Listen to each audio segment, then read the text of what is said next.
আসসালামু আলাইকুম রহমতুল্লাহি বরকাতু। আজকে আলোচনা করব একটা ভান মারা কুফরি বিদ্যা নিয়ে।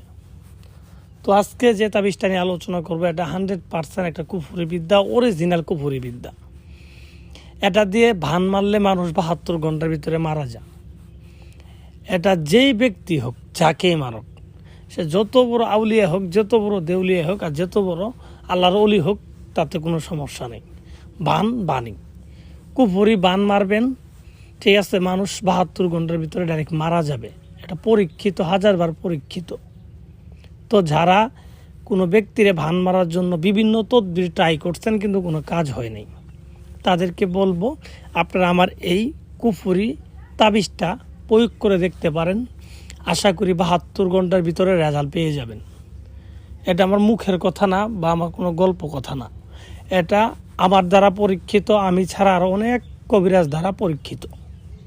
এটা যারা করবেন তারা শুধু আমার অনুমতি নিয়ে করবেন, তাহলেই হবে। তা বলতে পারেন ভাই অনুমতি লাগবে কেন?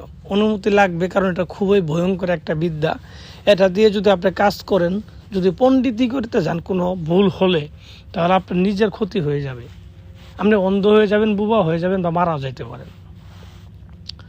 তো যারা বিভিন্ন কবিরাজ তাদের পিছিয়ে ঘুরতে ঘুরতে পায়ে স্যান্ডেল ক্ষয় করে ফেলছেন, লক্ষ লক্ষ টাকা খরচ করে ফেলছেন, তাদেরকে বলবো আপনার কোনো তান্ত্রিকের কাছে যাইতে হবে না, কোনো কবিরাজের কাছে যাইতে হবে না। নিজে ঘরে বসেই এই তাবিজটা লিখবেন। আমি নিয়মগুলো বলে দিব, ওই নিয়ম অনুযায়ী তাবিজ লিখবেন, 72 ঘন্টার ভিতরে রেজাল্ট পাবেন। আবারও বলতেছি, এটা পরীক্ষিত, এটা কোনো খেলনা জিনিস না। যারা ফাইজলামি মস্করা করে করার চেষ্টা করবেন, কসম ধ্বংস হয়ে যাবেন। বিশ্বাস না হলে করে দেখেন, ফাইজলামি করবেন, এগুলোর সাথে ধ্বংস হয়ে যাবেন, কেন এগুলো কুফরি বিদ্যা। তো যাই হোক, আমি কথা বাড়াবো না। কীভাবে তাবিজটা লিখবেন আর কীভাবে লিখলে 100% কাজ হবে এই সম্পর্কে বিস্তারিত বলে দিচ্ছি। মনোযোগ সহকারে আমার কথাগুলো শুনেন, আর ভিডিওটা ভালো লাগলে লাইক দিয়ে ভিডিওটা সম্পূর্ণ দেখেন। যাদের প্রয়োজন তারাই দেখেন, আর যাদের প্রয়োজনে তাদের দেখা দরকার নেই।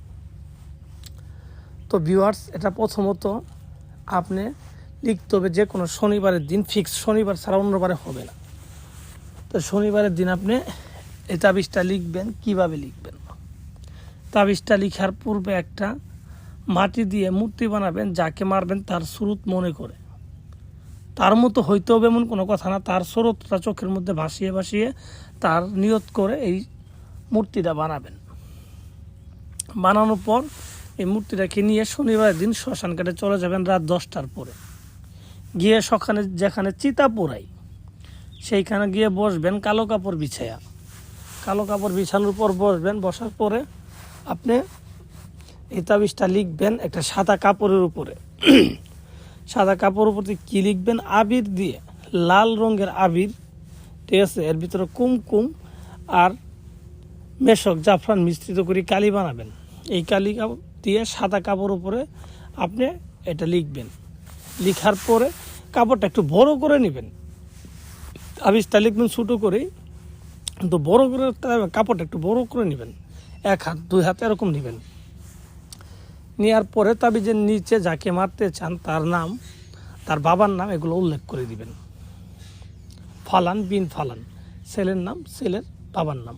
যদি মেয়েকে লেখেন, ঠিক আছে, তাহলে ঠিক আছে, ফালান বিনতে ফালান, মেয়ের নাম, মেয়ের মায়ের নাম, এগুলা নামগুলা সুন্দর করে লিখে দিবেন। লিখে দেওয়ার পর এই কাপড়টা দিয়ে এই মূর্তিটাকে পেঁচাবেন, সুন্দর করে পেঁচাবেন। যেইভাবে একটা মরা লাশের কাপড় পরা আপনি ওইভাবে কাপড়টা পরাবেন, ঠিক আছে। পরানোর পর আপনি এই মূর্তিটাকে নিয়ে যে জায়গায় চিতা পোড়া সেই জায়গায় 1 হাত পরিমাণ গর্ত করে পুঁতে দিবেন। তাবিজটা মানে মূর্তিটা পুঁতে দেওয়ার পরে যেখানে পুঁতে দিলেন সেই জায়গায় চন্দন কাঠ দিয়ে আগুন করে একটু আগুন করবেন 5 মিনিট 10 মিনিট, ঠিক আছে। করা শেষ, তাহলে আপনি 3টে হাত তালি দিবেন। 3টে হাত তালি দিয়ে সোজা বাড়ির দিকে চলে আসবেন। তো এইভাবে চলে আসবেন। আপনার কাজ হবে কি না হবে আমি বুঝবো। কাজ না হলে আপনি আমাকে বলবেন, আমি আপনার জরিমানা দিব পরিশ্রমের। তো ভিউয়ার্স, আশা করি বুঝতে পারছেন। তো যেভাবে বললাম, পণ্ডিতি না করি, বেশি পণ্ডিতি না করি, এইভাবে করবেন। করার আগে অবশ্যই এই পাপী কনিষ্ঠ বান্দার কাছে একটু জানিয়ে করবেন।